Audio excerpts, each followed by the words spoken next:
So this is your one chance to give them all a round of applause. Good morning, 8:30.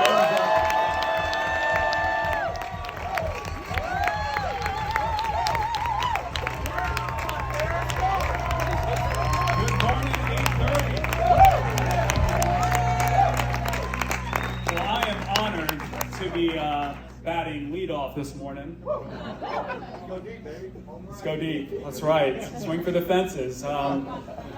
Well, it is amazing to be here on this Connect Sunday, and I am honored to really share a little bit about my testimony with Connect, and you all can be seated.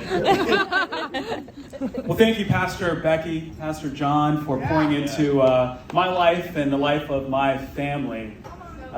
It has just been amazing to be under your covering and leadership, so thank you. So the title of my message this morning is Here We Grow Again.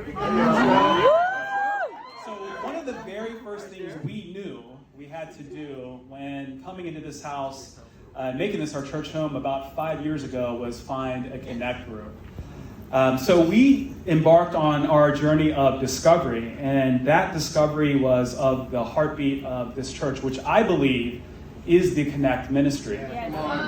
So we did our due diligence, and we ended up finding a Connect group that really aligned with the season that we were in, and that was as a young family. So we ended up walking through the doors of Jonathan and Teresa Max home. Big shout out. And friends, we felt right at home. Right when we walked in, we felt the love in that Connect group, right? We really felt like we found our tribe. And that is one of the many beauties of the Connect ministry that we have here at Awaken. No matter if you're a young adult, single, or in prime, there is a Connect group for your season, right? So in other words, there is a tribe for your vibe, right? So we started to really see, feel, witness a lot of growth, right? How can you not, being in this house? And we knew that we needed to press into our Connect group, right? It was the catalyst we needed. It was a key inflection point of our walk here at Awaken, right? It was the miracle growth that we needed. So we started pressing into Connect. Jonathan and Teresa asked us to step up and do more leadership. We started serving and getting stretched in this house, and who here knows that growth and comfort don't coexist in God's house? Right? It certainly doesn't coexist here at Awaken. Right? So as our Connect family started to grow and our spiritual family started to grow, we really felt adopted into this house, right? And that spirit of adoption was on us, it was around us. And we started to feel and hear a calling, right? So we felt that, and it was very audible to my wife Gina and I. So after prayer, we decided to grow our immediate family, since our spiritual family was really robust, grow our immediate family through adoption, right? So we shared this calling with our Connect group, and they immediately stepped into prayer, fervent prayer, and really support us, right? So as we really pressed into this calling, we remember probably about 6 or 9 months before we received this calling, reading and seeing that in the country of India, that there were 30 million registered orphans, right? That doesn't include the orphans that are on the streets or in the slums. And that's an audacious number, right? When you think about 30 million, but also when you think about a population of a country that has 1 billion people, it almost makes sense, right? So we decided to jump in and adopt, right?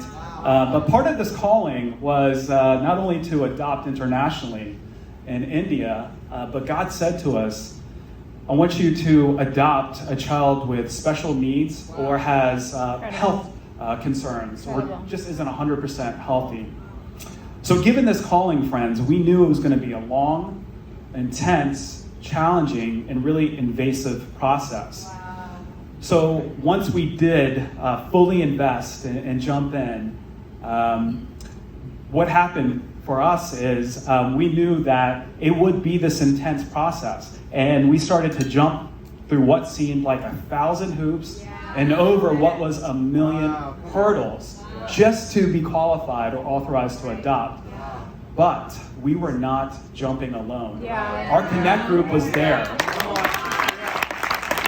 They were interceding on our behalf. They were standing in the gap for us, right? Supporting us in prayer, discernment, and wise counsel. Well, 4 months after getting approved, we received a match of a beautiful 5-month-old baby boy.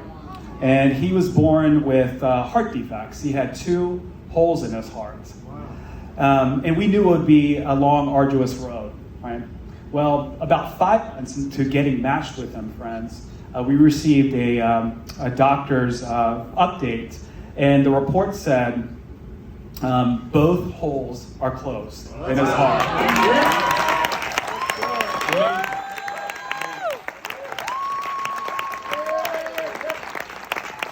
And what I'm here to share with you is when you're going through something challenging, either physical, emotional, and definitely spiritual, wounds can develop. But what God reminded me is, Darren, wounds are a perfect opportunity for my light and love to enter. Yeah, wow. What a word. And he also said to me, grace is an undeserved miracle, right? And that's exactly what happened to our family. And I'd like to share a picture of our family.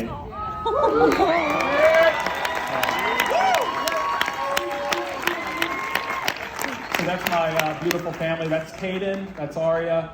And I know what you all are thinking. 2 things. First of all, how did he land a beautiful woman like that? And the second one is, how did he keep her? My response is, first, I'm in sales. And second, I'm an merge man.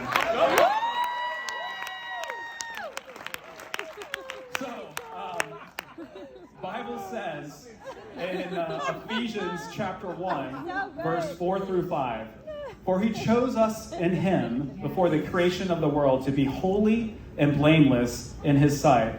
In love, he predestined us for adoption. Everyone say adoption. Adoption. To sonship. Everyone say sonship. Wow. Through Jesus Christ, in accordance with his pleasure and will.